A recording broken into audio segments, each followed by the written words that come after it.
That's right. How many years old are you?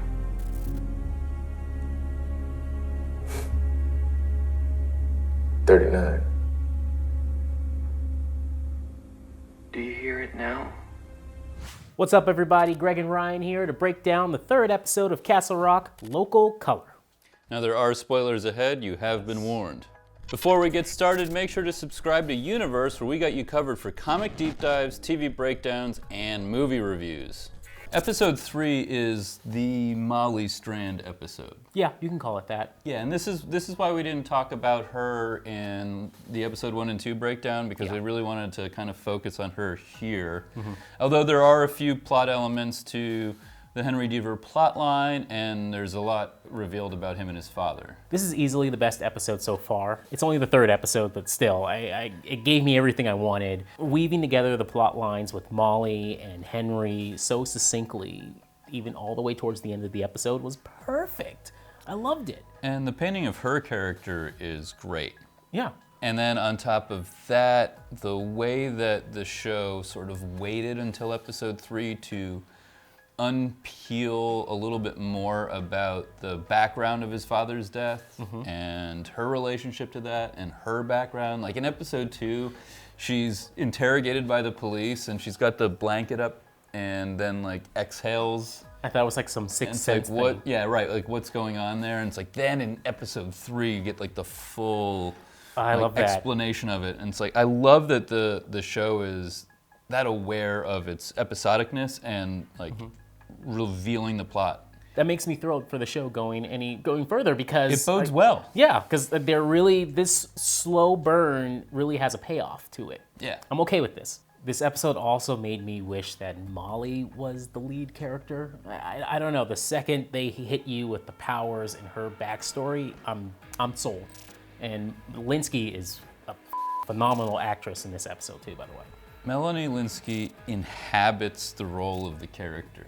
There are even a few moments where the dialogue is kind of sparse and she still owns it.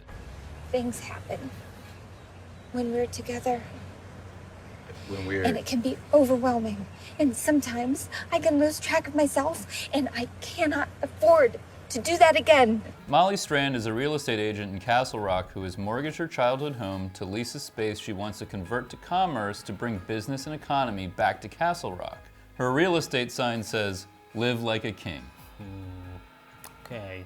Ding. Ha ha ha. Strand also has a mental disorder which she described to her sister in episode 2 as having to do with overactive mirror neurons, which cause an abundance of empathy. There are nerves in the brain. They're called mirror neurons, and they're responsible for empathy. But more or less, she has the shinning. You mean shining? Shh! You wanna get sued? Either way, she at least had it since she and Henry were kids when she admitted to him, I know what you do in your room. Touch anything?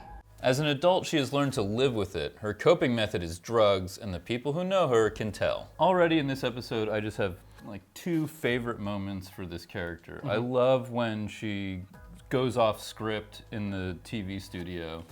With the like glasses. auditory hallucinations are happening. She's losing track of the narrative, and she just like knee-jerk responds.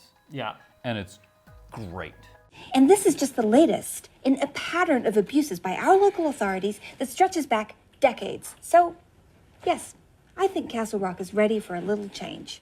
I got big Magnolia vibes from that scene, by the way. I don't know if anyone else did as well. I was like, I know she's not gonna pee her pants or anything, but I just got like big Magnolia vibes there. Little bit of network in there. Like, Yes. She's mad as hell. The other scene I love is when she sort of is at the point where she feels like she's hit rock bottom. Yeah. She's gone to jail. She's not on her meds. She thinks she's blown the television opportunity. Deaver's bailed her out, and she's like, I have to explain everything right now. And she explains her mental illness. When we were kids, you were that song for me. And I'm not saying you're a bad song. You're obviously You're a very handsome song, and charming and smart, and you dress better than the rest of the songs in this town. But Yesterday, you barely remembered my name. that was a lie. I was lying. It's so good. I mean, it's way better than saying something like, dude, I got The Shining, leave me alone. I love it. Great writing. Other than not Pennywise, AKA the kid in Shawshank right now, she's the only other character confirmed to have some kind of power. Some Stephen King power right now. And that goes in line with other characters like Dick Halloran. We got Danny Torrance, Carrie White. Now, Carrie White also had telekinesis and levitation powers. I don't think Molly's gonna be doing any of that yet. Knock on wood, I don't think they're going that way with her, but still, this is awesome. I like where we're going here now. We got some going on here. We got some like fire starter, let's do this. And this episode also brought her and Jackie Torrance together. And you know, I said last video, like, well, maybe Jackie Torrance is an alcoholic and has The Shining. Well, I don't think we're gonna have the two ladies both have The Shining. I hope not. So I'm thinking Jackie's just like the kind of cool cat character here. I think she's gonna have a lot of mannerisms from her father or whoever they claim this Torrance, whoever her... How she is related to Torrance. Whoever, but you can already start to tell some of her mannerisms feel a lot like Jack Torrance, so I don't know where they're going with that yet. I just hope there's no line where she's like, you have powers that are very familiar. I think my brother's like that too. Nothing like that. She I don't want that. definitely did have a little bit of, you know, so Molly's house gets ransacked. Yes. We don't know whether that's squatters as suggested. Or it's Molly herself. Or Molly herself, we don't know. But in that process, Jackie says, oh, you got a real nice murder basement down here. I'm So, okay I don't with know, that. Man. The I like Torrances that. are messed up people. I like that. If they're just gonna play that game and have her just walk in that thin line with this Torrance thing going on with The Shining, I'm okay with that. You got to keep an eye on that Torrance. Episode 3 also has a lot of interesting plot and story developments. I think the elephantum in the room is that Molly killed Matthew Deaver. Yes, somehow she killed him. Now, I'm curious if there's going to be some kind of twist there where it actually it was just Henry the whole time, because they do allude to the fact that she feels like his power. She talks about how she feels like him, like sometimes they're the same in a way. This is like some Fight Club stuff. No, I don't think it's going to go that far. Person. No, I don't think they're the when same person. she's wearing the hoodie, she's... I'm saying when she had the hoodie on, she was actually Henry and not Molly. So everybody in the town could be right about him killing his father. Yeah. Dang. As far as plot is concerned, too, like for this great sort of character study actually boiled down into Deaver getting access to the kid. Yes. Because of Her Molly breaking down on television. There's a shot of the warden at the Mellow Tiger while Jackie Torrance is sitting there going like, ah, crap. Like the whole cover up. You know, earlier on in the episode, you actually see Zalewski and another prison guard talking about their bribes that they've gotten. Like everything's about to be just under the rug and gone. And Molly's breakdown just brings everything back into the light. There is a young man right now in a cell at Shawshank State Prison whose constitutional due process was never respected, who was locked in a tiger cage. No trial, no arrest, and this is just the latest. And finally, some ghosts showed up in town. Now, I don't know if they're real ghosts. I think this could just be a hallucination brought on by, again, the kid in prison. I think they're kind of linked here with what we saw earlier on the tapes in the first episode where he thought the prison was attacked and nothing happened. Like the kid is able to like broadcast psychic energy. We don't know how strong he is. Like maybe all these years the cage was built to not just contain his body but his mind. All hell breaks loose on the town with this one kid. Even though somehow that cage could keep his mind and body, but not the airwaves transmitting George Bush's speech. And then, one day, one beautiful day, The answer is clear. The world could wait no answered. And speaking of ghosts, Reverend Deaver, that line he gives to Molly is from Corinthians 15. Now, context here, he could be alluding to the kid in prison. If he ever gets out, all hell is breaking loose. The resurrection of it's going down. The force of evil is coming back to the world. It's a kind of Christ allegory, just a really bad, dark one. Yes. In addition to that, there are probably a few Easter eggs and references, things you might have missed that we're gonna get into right now. Yeah. Molly remembers Henry's father taking Henry out to the lake. His father said, "Can you hear it now?" At the end of episode 3, the kid says the same thing to Henry at Shawshank Penitentiary. As though we needed it, this confirms that Matthew Deaver was not Henry's father, at least not anymore, and that he was being consumed by the terrible darkness and the pact to keep it a secret. That's sort of similar to It. You know, the kids that like sort of banished the demon and then grew older, and when they grew older, they all had this thing that tied them together. Always brings them back. Like that, I think, is definitely a theme here. You know, we got that from Lacey's note to Pangborn. In another flashback, young Henry burns a videotape with the date 11/23/89 on it. Now, I couldn't find an immediate reference to this date, although it is almost exactly 25 years after 11/22/63, King's 2011 novel about the Kennedy assassination. It's also the year that The Dark Half was published. During Molly's auditory flashback, when Henry comes into her real estate office, she hears the voice of Ruth Deaver say, "Does the tape get erased?" 24 hours from Tulsa. Wherever you go next, does the tape get erased? Hey, I'm a witness. Good luck. It could be related to the same tape that got burned. Also during these flashbacks, we hear Henry say, "Gene Pitney, 24 hours from Tulsa." Now, this is the song that plays off of the cassette tape in Alan Pangborn's car in the very first scene of episode 1 before he rescues Henry. Also, if you're playing at home and you're looking for those red balloons anywhere in the background, don't forget about the yellow coats and jackets, because they're throughout the show as well. There's a few in this episode, and they could be referencing, of course, Low Men in the Yellow Coats from Hearts in Atlantis, and then, of course, Georgie from It.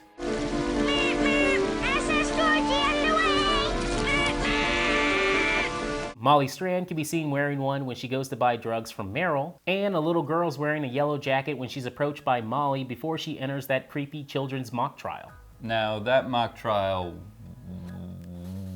what the hell was that? I just kept thinking, Children of the Corn? Like, what? It's, right, it feels supernatural, it feels weird, but there's this humanizing moment when she sits down and, well, the little girl offers her a seat. And she sits down, and then she's like, "Where are your parents?" And they're like, our moms are drunk and our dads are at Shawshank.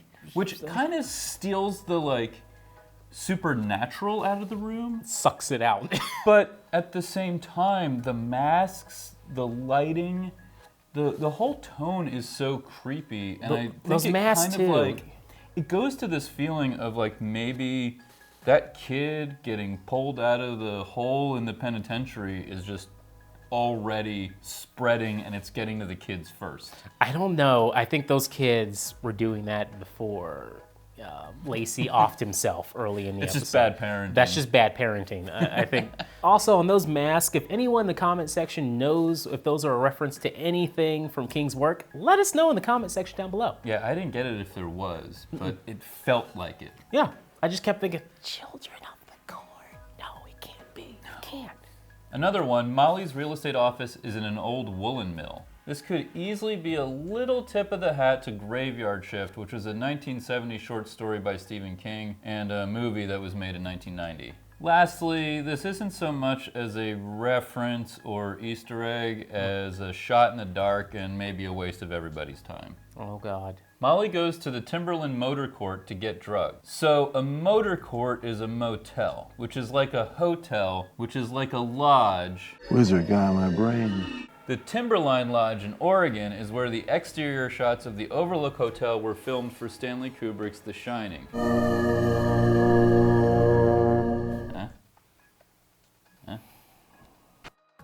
Okay, now for our final questions of the episode. Honestly, let's just get right into that final scene with Henry and the kid locked up in Shawshank. what is his goal here? I don't know if he's doing the right thing, if he feels like he's doing the right thing because this is his one client now, like, because he's only had death row clients. So he's trying to save this kid, but he may be damning the whole town to hell. He doesn't know anything about him yet. The mantle of challenging the justice system that I think he's that been carrot, saying, yeah, and that Molly brought up on television, that is some thin stuff. Now, I don't see Henry as necessarily like digging for gold, but I do think it's pretty freaking weird that he basically, after the show airs, he goes and plays the warden like a fiddle on the settlement deal, and then has this plan to keep the kid quiet, get the kid out, have a civil trial for boatloads of money without, for a minute, thinking about how he knows nothing. Nothing. And that's sort of what makes me worry that this is where this is going, is that it's the good guys, they meant well, but they're gonna unleash the evil in the world. He talks about civil trial, and I just kept thinking, there's not gonna be a f***ing civil trial, dude. That's not happening. Not getting to that. You're not That's getting not that happening. far. You're gone. You're toast if he gets out. It can't happen. Could you imagine that? Could you imagine if, like, you know, we get to episode 6 and then it's suddenly a very dry courtroom drama? It's like, oh, you know, it's they pulled some kind of old Stephen King book out of a crypt that was like buried because he was into John Grisham for like 4 years in the 80s and decided, let's adapt that into Castle Rock somehow. That sounds like something J.J. Abrams would do. Yeah, I can totally see that. No. Just a little extra lens flare on the side. No. I like where this is going. It just, I get the feeling that Henry, he's not going to be making it much longer if this is his plan to get this kid out. Could they just strike Deaver out of this story? It feels very central now. I mean, it felt central from the beginning, but again, it's like, I get that Ned Stark vibe from him, but still, I don't think they're got the balls to do that. I don't think they'll with do it. as strong as Strand is, I think you could just chop his head off and move on if you had to. Ooh. Let's continue from there, though. At the same time, we don't know what these kids' powers are yet. Right. I think it could be The Shining as well, because at the very line, the final line he says to Henry is,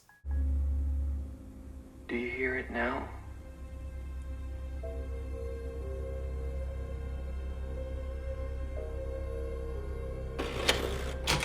Time's up. Go. and that's the same line that Henry's dad tells him. So I feel like there's something here. He's reading his mind, because I don't think Henry has any powers. I think maybe the kid's got something weird going on.